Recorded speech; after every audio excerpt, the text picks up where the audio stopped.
Good morning, everybody. Welcome to today's event, New Brunswick's Climate Change Action Plan, Continued Progress. Sorry for the late start. We were just getting a few things arranged. Yeah, we're happy to have you all here with us today. So for those of you for whom this is your first Sustainable St. John event, our purpose is to create a culture of sustainability in Greater St. John through connecting business, nonprofits, and individuals so we can all share our knowledge and best practices on all things sustainability. So I'm Megan Scott. I'm the president of Sustainable St. John, and I'm here today with Sasha Wood and Sara McLean of the Climate Change Secretariat of New Brunswick. Sasha's role with the Secretariat is as a climate change strategist. That includes managing communications, stakeholder engagement, and education. And Sara leads the coordination of the Provincial Climate Change Action Plan, liaising with Government of New Brunswick department leads and managing the progress reporting. So today the presentation is going to focus on obviously the provincial government's climate change action plan, which was released in 2016 as one of the most comprehensive plans in the country. And today, Sasha and Sara are going to present an overview of the achievements since the release of the plan and the province's plans moving forward. So before we get started, just a couple of housekeeping items. If you would please make sure the attendees that your video and your microphone are off for the entire presentation. If you have any questions at any time during the presentation, please use the chat window and we'll address them at the end of the presentation. Just a reminder that for everyone to be respectful with their questions and comments, but ideally the chat window is used for questions only. So with that, we'll get started and I'll pass it over to Sara and Sasha. Okay, thank you, Megan, so much. And thank you for asking us to come and present today. Sasha and I have worked together a lot on this action plan and specifically the progress report. So we really jumped at the opportunity to sort of present it and show everybody, what's included in it. So next slide. Sorry, forgot I didn't have access to the presentation. So just an overview, I'll just do a quick introduction of who we are as the Secretariat, give a little bit of context around the action plan and the progress report. And then as you can imagine, there are, climate change is a very large topic. So we sort of picked two sections here, mitigation and adaptation, to sort of focus on today's presentation. And then we're going to share what we call the dashboard. It's on our progress report. So it's just a high-level overview of sort of where we are, where we stand, I guess, on progress of the action plan as of March 20th. March 2020. And then I'll go on, and then I'll discuss some next steps on where government is going. The plan is intended to be a 5-year plan. So we're starting to think about the future of climate action in New Brunswick. Next slide, please. So not all of our team are shown in these photos, but we have a really great team at the Secretariat. We have 11 staff members. We are housed within Environment and Local Government, Department of Environment and Local Government. But I do want to say, you'll maybe have noticed at the beginning, the first slide, and we'll probably mention later that we refer to ourselves as Department of Environment and Climate Change because the Department of Environment and Local Government, which is our department, is sort of broken down into two sections. So there's environment and climate change, and then there's local government and local government reform. They each have their own minister. So we refer to ourselves as being housed in environment and local government, but we are technically environment and climate change. It's a bit confusing. It's still confusing for us sometimes. But anyway, I just wanted to clarify that so there was no confusion later on if we were referring to environment and climate change. So the key responsibility areas for the Secretariat are mitigation. So we have a team of 4 individuals that work with specifically on like mitigating the impacts of climate change and like specifically GHG reduction. Then there's the adaptation section. We have 2 individuals dedicated to that. Then there's a strategic climate initiatives section. We have 2 individuals in that. And then we have outreach and education and engagement, and that's where Sasha and I fall within the Secretariat. At all levels of our Secretariat, we deal with local, provincial, national, and international engagement. Many of our members, many of our staff sit on federal, provincial, territorial committees. So we have good representation on those. And also we are responsible for coordinating New Brunswick's response to climate change. Next slide, please. So just to give a bit of background on the Climate Change Action Plan. So in 2016, an all-party committee of the Legislative Assembly on Climate Change was created and went and put a call out to New Brunswickers, industry, members of the public, other government departments, to have them come and do presentations to find out, what their thoughts are on how New Brunswick should respond to the opportunities and challenges associated with climate change. And so out of that became the select committee's recommendations. And I don't exactly have the amount. I think it was like 90 some recommendations, 90 plus recommendations. And based on those recommendations, the New Brunswick Climate Change Action Plan was developed. It's titled Transitioning to a Low Carbon Economy. It was released in December 2016. And as Megan mentioned in the introduction, it is considered one of the most comprehensive action plans within Canada. We have 118 actions. And it focuses on 7 key areas: provincial government leadership, collaborations with First Nations communities, GHG emission reductions, adaptation to the impacts of climate change, economic opportunities, accountability and reporting, and climate funding.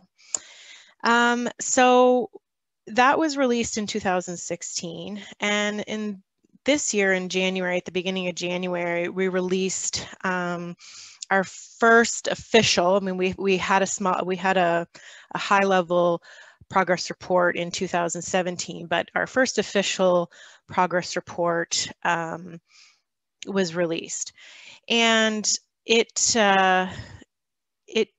was, as you can imagine, we had a few years of information, of progress to report on. So this progress report goes from December 2016 till March 2020. So we had essentially, 3.5 years to report on our progress.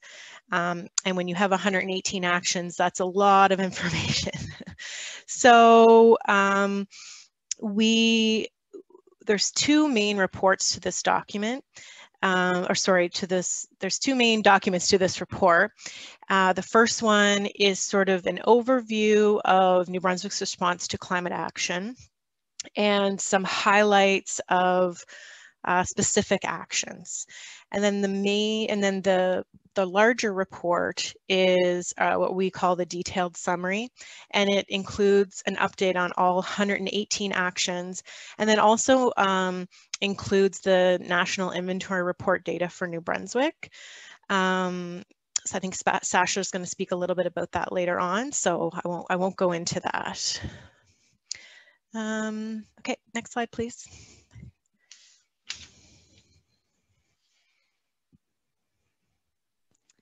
Okay, thanks, Sarah. So I will share a little bit more about, and in our presentation, as Sarah mentioned, we'll be talking about both mitigation and adaptation, which are two approaches to climate change action. So when we talk about mitigation, we are referring to efforts that reduce emissions and sources of greenhouse gases, as well as increase carbon sinks to limit global warming. So it's a general kind of description of greenhouse gas emissions mitigation. So in addition, there's also adaptation as an approach to climate change, and that would be efforts to prepare for or reduce our risks from current existing and future projected or expected changes that will result from climate change. That allows us to better, adapt, prepare, build resilience to what's to come and what we're experiencing now. And so our presentation will kind of focus on those two overall areas. Next slide, please. Okay, and so this, you can skip ahead, but this, the next few slides will speak to GHG emissions reductions and that part of our action plan. So our climate change action plan, as Sara mentioned, includes 7 main areas of focus, and one of which is GHG emissions reductions. And it includes a number of actions, about 30 or so actions that fall within these broader categories.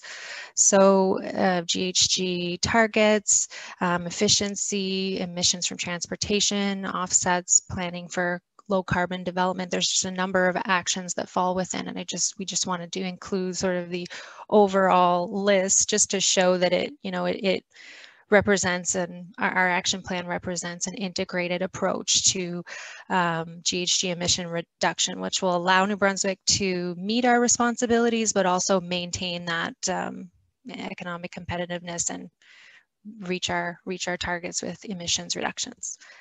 So the next slide, you can click through, will provide sort of an overview of, context on what our total emissions are here and what they look like by sector here in New Brunswick. So this is the latest data from the National Inventory Report, which is published by Environment Climate Change Canada. It's 2019 data, and so the data is always 2 years behind.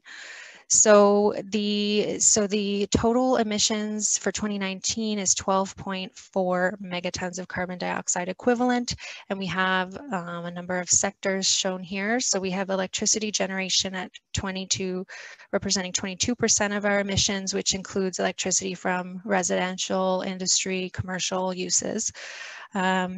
We have buildings, which represent the 9%, which are attributed to residential commercial buildings from the direct combustion of natural gas, propane, and furnace oil.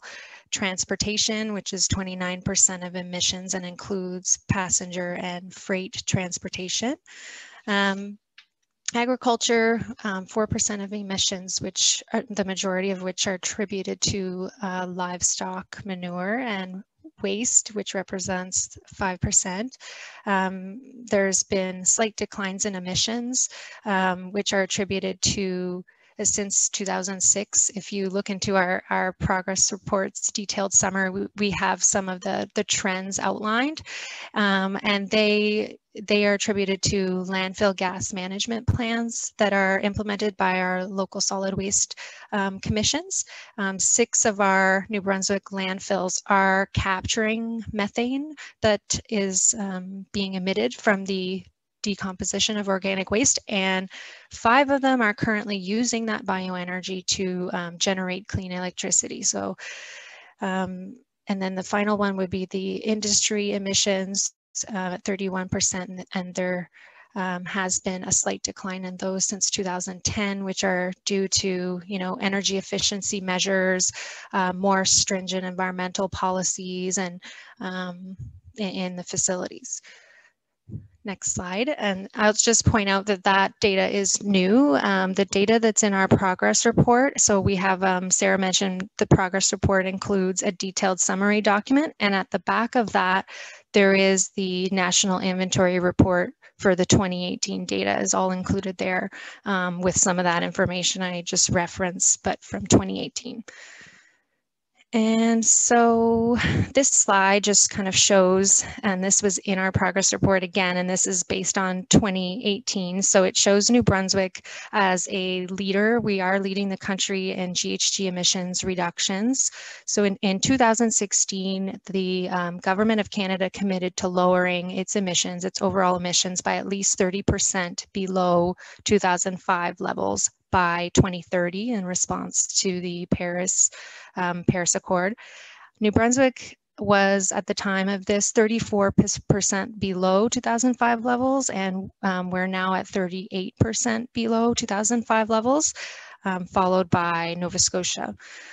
So, you know, that's just a slide we like to show that kind of shows our overall reductions, which are attributed to, you know, closures of coal and oil-fired electricity generation plants, the incorporation of wind energy, restructuring in the forestry sector, energy and efficiency investments, switching to cleaner fuels in industry and building, transportation, and responsible practices in agriculture, and some of that waste management, methane capture. Next slide, please. Okay. I think Sara can speak to some of the adaptation.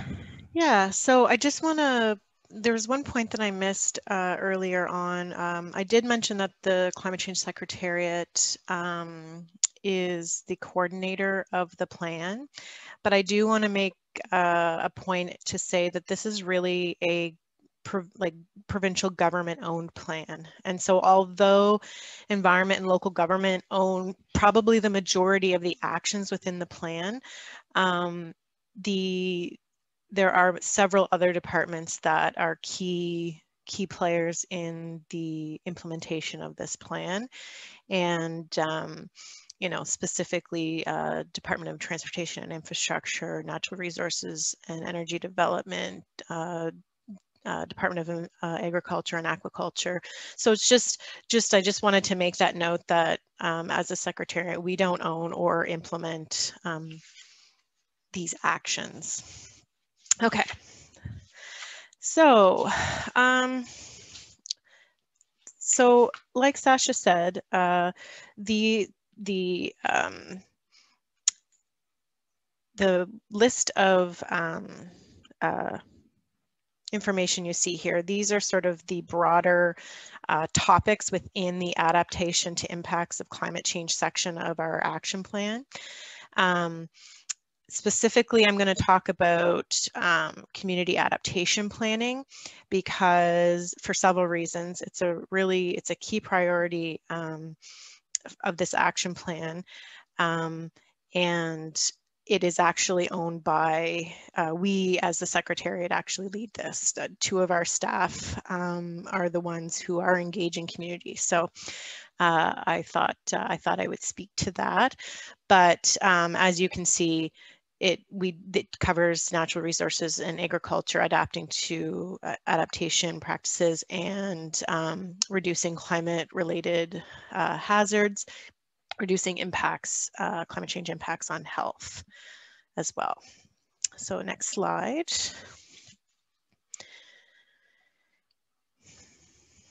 So as I said, community adaptation planning is a key priority of this action plan. We've seen a lot of success in it, and I know later on in the presentation we'll talk about kind of what those successes are. But just to give you an overview of like what is community adaptation planning. So there's sort of two phases to adaptation planning. There's the vulnerability assessment part, and that's basically a full-scale and in-depth analysis of the vulnerability of a community's critical infrastructure, their natural infrastructure, emergency response, and public safety services, transportation network, significant cultural assets and landscapes, and their populations. And so based on that, so that would be your first step. Communities would undertake that. And then based on that information, they would develop adaptation plans. And so adaptation plans become the future work plans for communities and guide the subsequent work required to ensure that the community and its citizens implement adaptation measures and build resiliency to the impacts of climate change. The climate, these community adaptation plans have been almost exclusively funded through the Environmental Trust Fund. I think the only cities that, the only communities that didn't were Dieppe and Moncton, I believe, partially because they were funded through a different program, but the majority of the communities that have done it, it's been supported through the Environmental Trust Fund. And again, we'll speak to sort of where we stand now with you know, the communities that have developed adaptation plans, but this work is ongoing. I believe we have 104 communities, and we're almost halfway there, but this has been a big effort by communities and our adaptation staff. Yeah. Next slide. So one thing that I did want to just share is that the provincial government has several tools. And so this is part of, you know, of how we support the community adaptation planning effort. So our staff adaptation team developed a community adaptation planning guidebook, and I don't think it's on the website right now because they've just done a review, so they're just having it looked at. But if a community did want a copy of it, they could reach out to our Secretariat staff and access that. Flood hazard mapping is available. We are in the process of releasing, or not releasing yet, but close to releasing coastal and inland flood hazard mapping. We do have access to future climate projections. It's on our website. And you can always contact, I believe it's Pradeva Pradhan, who in our section, who is sort of the person to go to if you needed help with that information. And then we have also the latest sea level rise report from Real Daigle that was updated in 2020. That's a great report. And then province-wide LIDAR data that was that's available on GONB. And then we also have 2018 St. John River flood elevation levels. Next slide, please. Thank you. So to bring it back to St. John, St. John actually has a completed adaptation plan. It was led by ACAP St. John. The council, the city council approved it in November 2020, and included in that report are 59 recommendations that were made to the city. And so, I mean, you can access it, like it's a really great report. ACAP St. John did a really great job. And so it's available. We put their website on, although I'm sure some of you are knowledgeable about that organization. But I just wanted to give you a few examples of what sort of recommendations would come out of an adaptation plan. So on the land use planning side, one of the actions speaks to, you know, ensure that the Planning and Advisory Committee consults the sea level rise projections and coastal development protocols established by GMB when considering new development applications along the coastal zone. Regarding oversight, establish an interdepartmental climate change adaptation committee to participate in decision making and ensure actions are being implemented with City of St. John with the Climate Change Action Plan. Educate about the alternative technologies and passive energy systems to support residents during power outages. And then finally, identify vulnerable populations, low-income seniors, single parents, infants, and create specific evacuation plans for vulnerable groups living in high-risk areas. So, you know, find out where your vulnerable population is, knowing where they're located, that sort of thing.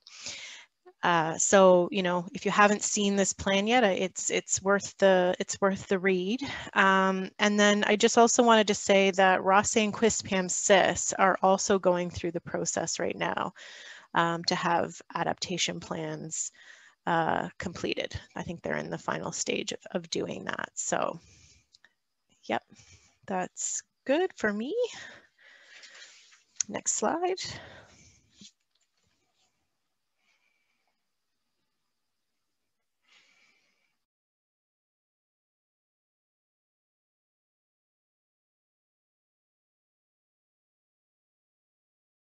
Great. So, sorry, I was on mute. So this is what Sara referred to as our dashboard. We have this included at the start of our progress report main report to kind of give an overview of what's in the progress report and what some of our, you know, progress and achievements have been since the release of the action plan in 2017. So I'll just sort of go quickly over this slide, but some of which we've already covered. So this, of course, was, you know, when we released the progress report was for action updates to March 2020. So by March 2020, of the 118 actions, we have 25 that are complete, a lot of, many of which are in progress, and 6 are future start. And the middle graphic shows our emissions reductions at 34% below, and we're now at 38% below 2005 levels. And the map on the right just kind of gives a visual to what Sara was sharing more about our municipalities that have completed their adaptation plans. So if we kind of look at the bottom, we have a number of implementation highlights that, you know, I won't read everything, but there's more details throughout the progress report that speak to many of these, including more information about the energy efficiency, some of the 2 million energy cost avoidance in schools and hospitals. That's a project led by Service New Brunswick. That's a very large-scale project involving energy management and reporting in government buildings. And then I'll kind of touch on the investments in climate change initiatives through the Environmental Trust Fund. So that's something that, you know, many are familiar with now. It's been in operation for quite some time, and it's available to community groups, NGOs, to apply for fundings. And yeah, so we have every year a number of projects that relate to climate change that are supported through that fund. And then Sara, you can kind of share some of this, but we'll speak to sort of these what we've seen bullet points in a little bit more detail. Yeah, so the first one there, increase in preparedness to climate change, sort of comes back to my slide around the resources and the tools that we provide, that we offer and that we provide as a province. So for instance, like the LIDAR data, the up-to-date climate projections, the reports, that sort of thing. And so these data support adaptation planning efforts across all sectors by informing decisions on items such as land use planning and identifying the most at risk to the impacts of climate change. The adaptation planning piece is really key here, and I know that I think it's in the implementation section that we indicate, I think it's action 81 and 82 of the action plan that speak to completing adaptation plans for all cities and highest risk coastal municipalities. So that is a completed action, and that was again a really key piece to the action plan, which is helping us increase the preparedness of communities. The second one there, increase in electric vehicle charging stations.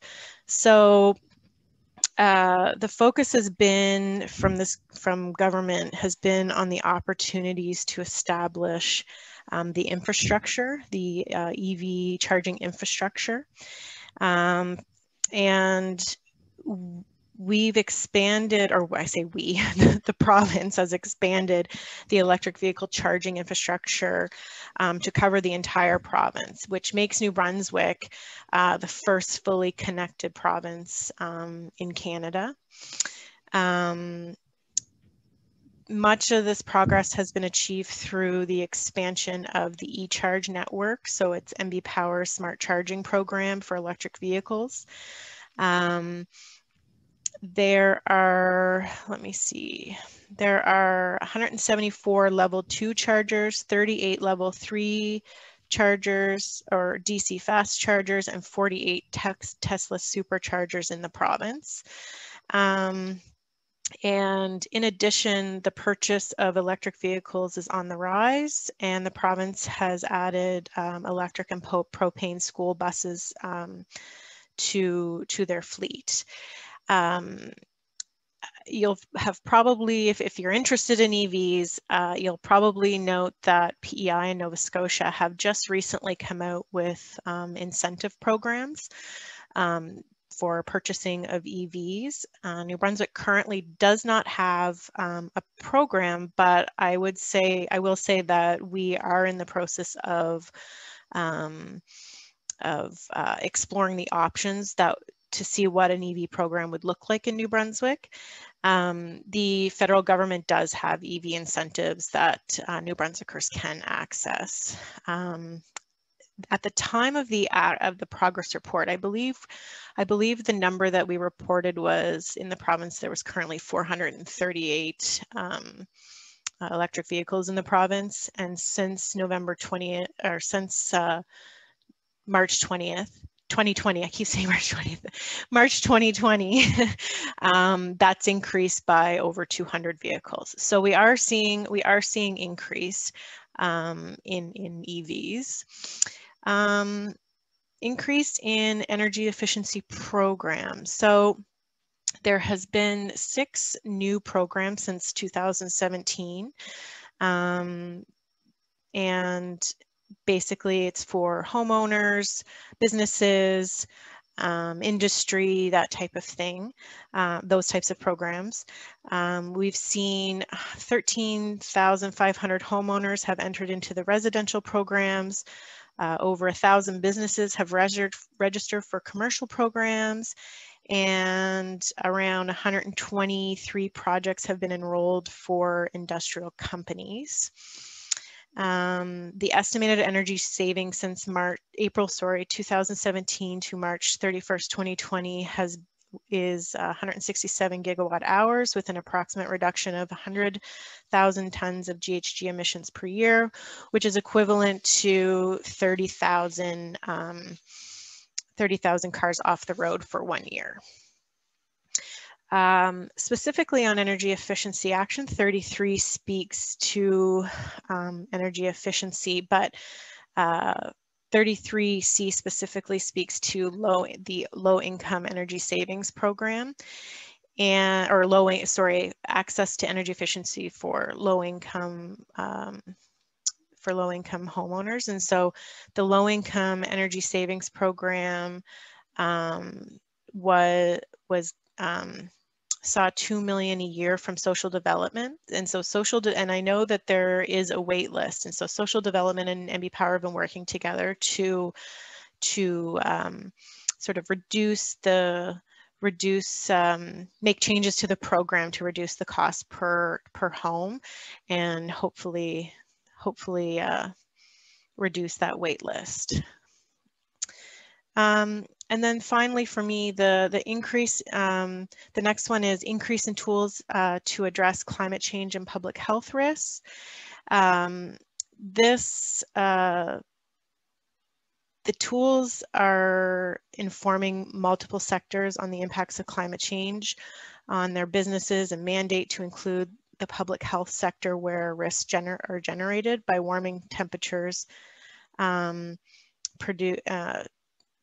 Because warming temperatures can produce extreme health conditions, increase exposure to Lyme disease, and more frequent occurrences of blue-green algae that can impact drinking water. So we have a few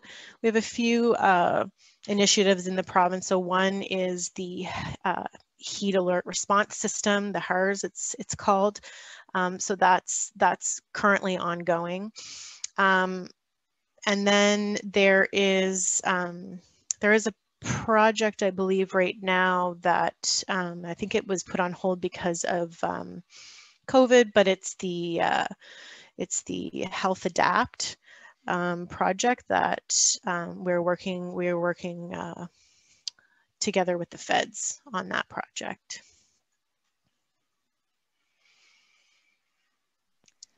Okay, thanks, Sarah. And I will speak to the other few. I'm totally getting distracted by the questions coming in the comments.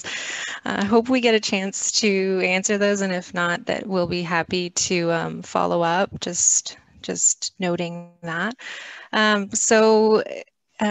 The other few, we have increase in climate resilient natural infrastructure. So we spoke a little bit about this already through some of the actions that look into risk and vulnerability assessments of built infrastructure, that these have been conducted across a number of different sectors to ensure that they're climate resilient, and the use of natural infrastructure has been increasingly used as well, and recognized, promoted as a cost-effective way, a climate resilient adaptation measure, and we'll see a lot more of that as well.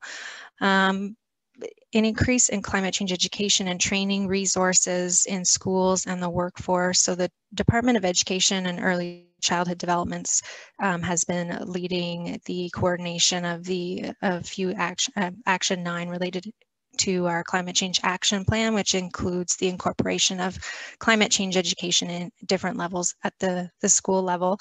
And I think I saw some comments in the chat about different tools and educational resources as well that are happening across the province. So it includes offering professional development as well, creating resources to support professional learning for educators across the province. We've also, as Sara mentioned too, that we have seen an increase in energy from renewable sources. MB Power has, and this is in our progress report, has met and is exceeding the requirement to serve 40% of in-province electricity sales from renewable sources. So that includes in-province supply and demand side resources, renewable imports, large and small scale wind projects, hydro generation, distribution connected hydro, wind, biogas, and solar net metering projects, and energy efficiency programs. We've seen increases there. And the last piece is just to, again, speak to the decrease in overall GHG emissions. So that's our dashboard slide. You can move to the next slide, please. It's a lot of information.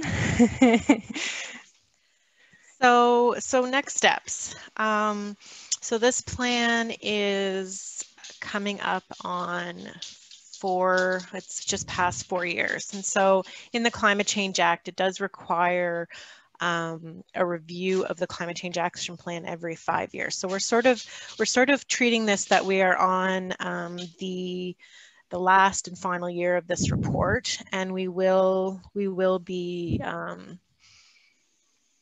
starting to think about sort of what should be included in the next one, that sort of thing. Our current priority though is for this government is to continue to implement and complete this current action plan. Our environment and climate changes deputy minister has the implementation of the action plan on his as a priority on his radar. And so there's been a target to complete 75% of the actions by the end of December 2021. And so we've been working pretty close and pretty diligently with departments, and including our own, to develop an implementation plan sort of for 2021. And we seem to be on track to hit this target. Although, you know, lots of things could happen, but this will be one that we will project manage, and also to say that because it's on the deputy minister's priority, he reports on his on the progress of this as well. So it is a priority. And then, you know, we're going to continue working with departments and GMB across GMB to implement this climate change action plan, and start to think about developing, and you know, what a new action plan for New Brunswick looks like probably into 2022. And so that's the end. It's the end of our presentation. Like Sasha said, I saw lots of questions popping up, so we will do our best to answer them.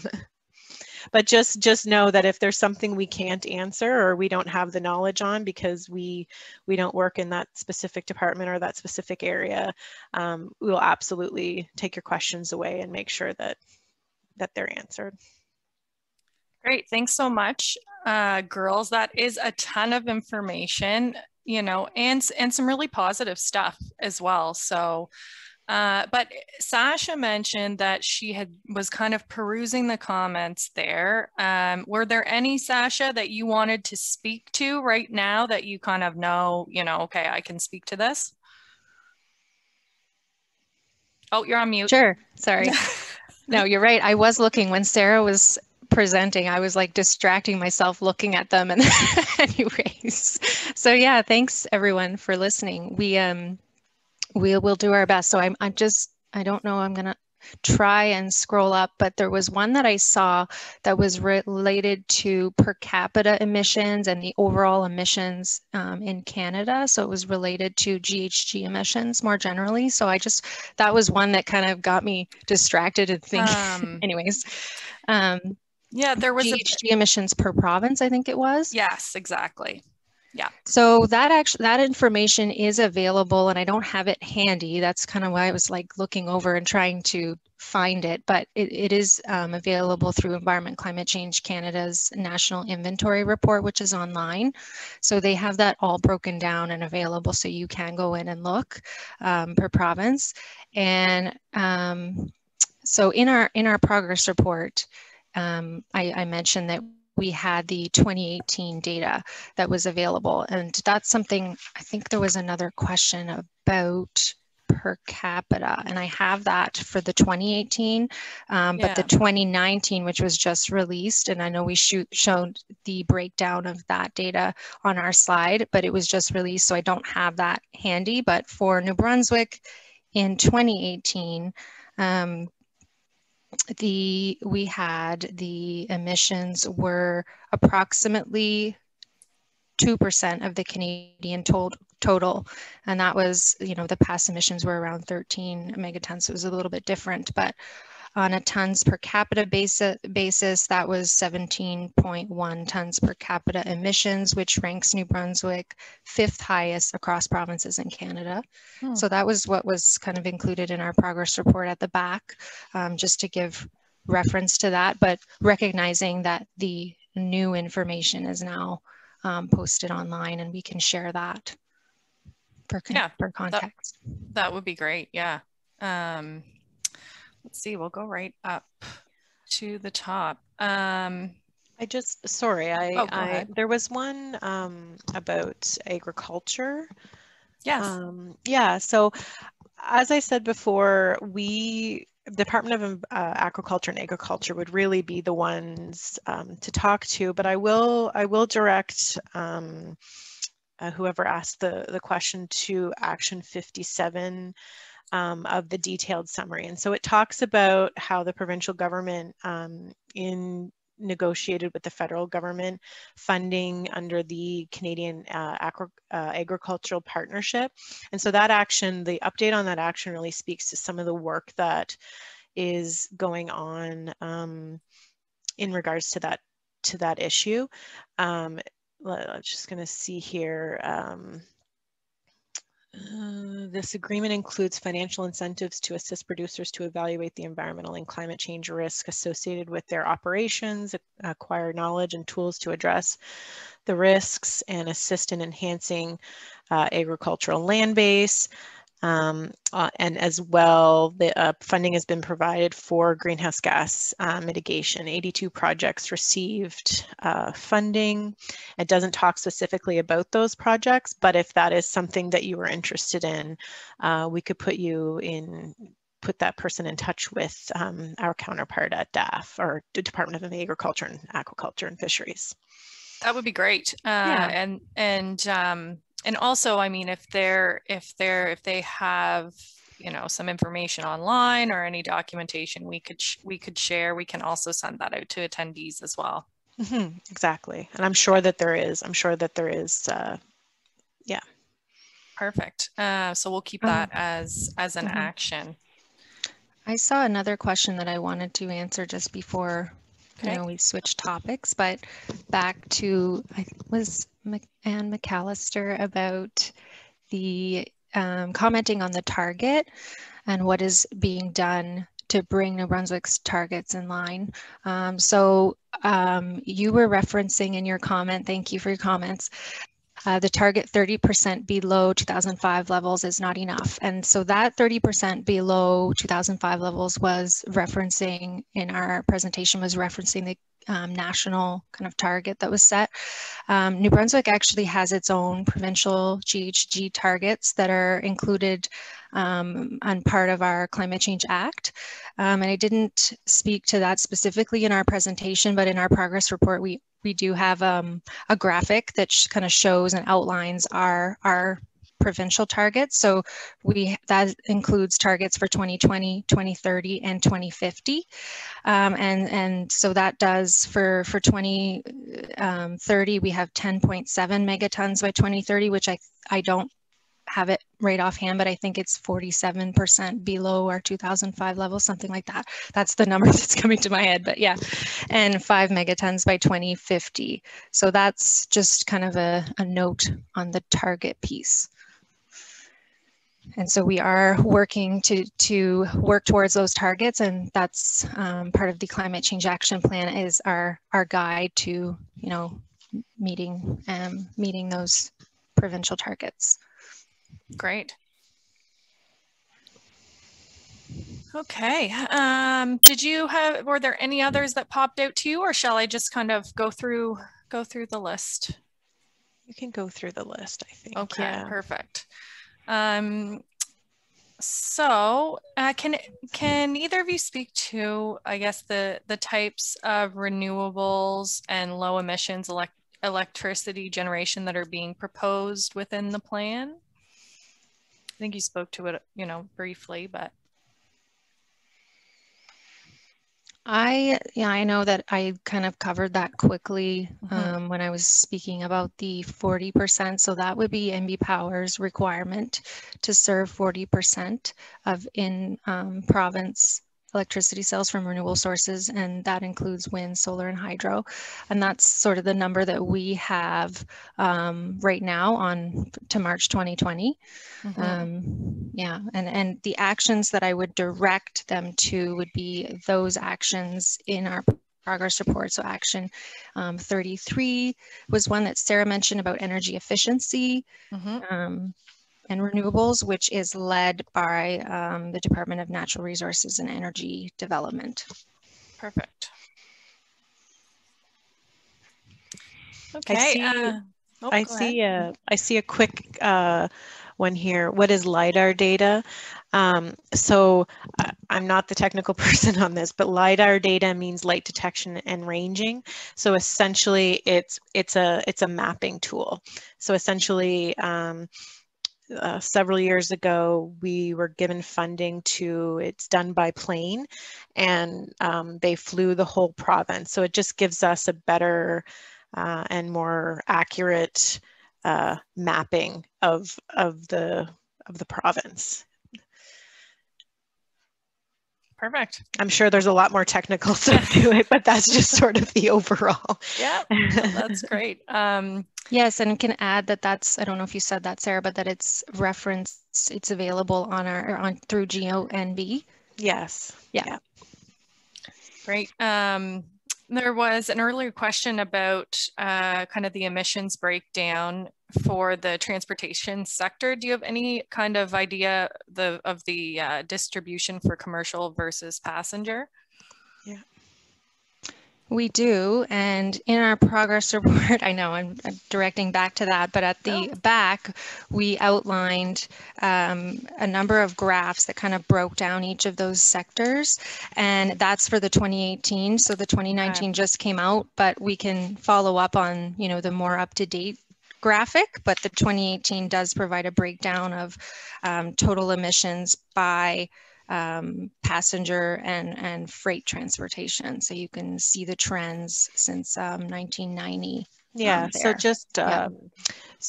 I'm just going to show total emissions from transportation sector. So that for 2018 was 3.7 megatons. 2.1 of that was passenger. 1.1 megaton was freight, yeah, so it's broken down by those two. So majority being passenger transportation. Yeah. Perfect. Just do a more recent question here. One Keith just popped up with. Could either of you speak to the use of wood chips as a source of energy? Is that something that that's focused on? Or would we want to point Keith to? So I mean, I think we consider. I think biomass is a cleaner source of energy, and I know in some of our government buildings that are on the list that have petroleum as their heating source, or heating oil as their heating source. The switch will likely be to biomass. I'm not sure we would consider it a renewable energy, but I think the overall sentiment is that it's a cleaner burning energy. But that's just I'm not the expert on that. Right. Yeah. But I mean, we can definitely, if we have more information on that, we can definitely send that along. Yeah. Perfect. There was a question about that I wanted to I think I saw about natural infrastructure. There's something I would want to direct for more information, but so natural infrastructure. Examples, yeah. Yeah. So yeah. Those would be sort of a nature-based approach to a solution to some climate change impacts like, coastal erosion or flooding runoff. So they would mimic like a natural process. So for example, wetlands, for example, dunes, sand dunes, you could see some like permeable pavement or rain gardens. These are all kind of processes that would, mitigate against those types of impacts using, a natural approach. So you would see, incorporation of, okay, my brain is going in all these different places, but there's a number of places across the province that are implementing natural infrastructure into protecting, you know, beaches from erosion, for example, and using different methods. So you would do the dune restoration by planting the marram grass, and I've seen using Christmas trees as a barrier, lobster cages as a barrier, different, you know, approaches to that. And what I would direct them to is there's actually a project that's been supported in collaboration with, you know, provincial and Natural Resource Canada project called Building Regional and Adaptive Capacity and Expertise, the BRACE project. And then one of those groups is focusing explicitly on natural infrastructure in New Brunswick, and has been looking at this. So that's a resource that I would share, and they have a website with a lot of great information if you want to learn more about that. Great. Mm-hmm. Yeah, I know we've heard a lot about what ACAP has done, you know, with their strategy, yes, you know, in our area, certainly rain gardens, you know, within the city to stop the kind of the flooding and runoff that can happen in large rain events. So yeah, there's a lot of different examples, and I think you could spend a whole lunch hour talking about that, which is great too. Yeah. Yeah. So we're at 1 o'clock. I know there are a number of questions that, you know, that we might not have gotten to or might want to elaborate on, like you said, by sending through some links to information. So certainly I'll collect all of the questions and send those through to you and Sara. And we'll get some answers and some more information for people. But yeah, I mean, you know, it's just a ton of information. It really is. And an hour is not a long time. But I think you've done a really great job of giving us the highlights of your plan and your report. You know, and to that point, just to kind of, it just creates more questions, right? And to kind of give people an idea of where their questions should be and what they want to learn more about. So Exactly. It's been great. Yeah. So just so everyone is aware as well. I mean, everyone is aware tomorrow is Earth Day. So I think this is a very timely conversation for us all in thinking about what our province is doing and how we're contributing to, you know, to reduce carbon emissions, you know, across the country and on the world stage. Yeah, so just another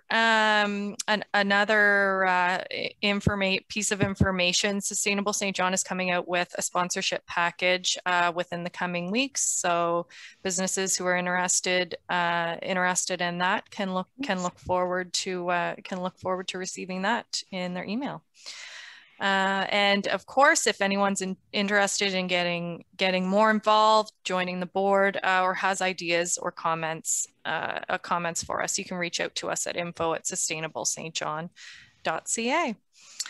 Yeah, so I think that's everything for today. Thanks again, Sara and Sasha. Just a wonderful job. Thanks so much to you both. Thank you so much. Thank you for having us. Yes. And taking your lunchtime, and we'll be sure to follow up. Yeah. Excellent. Thank you. Great. Okay. Thanks. All right. Bye.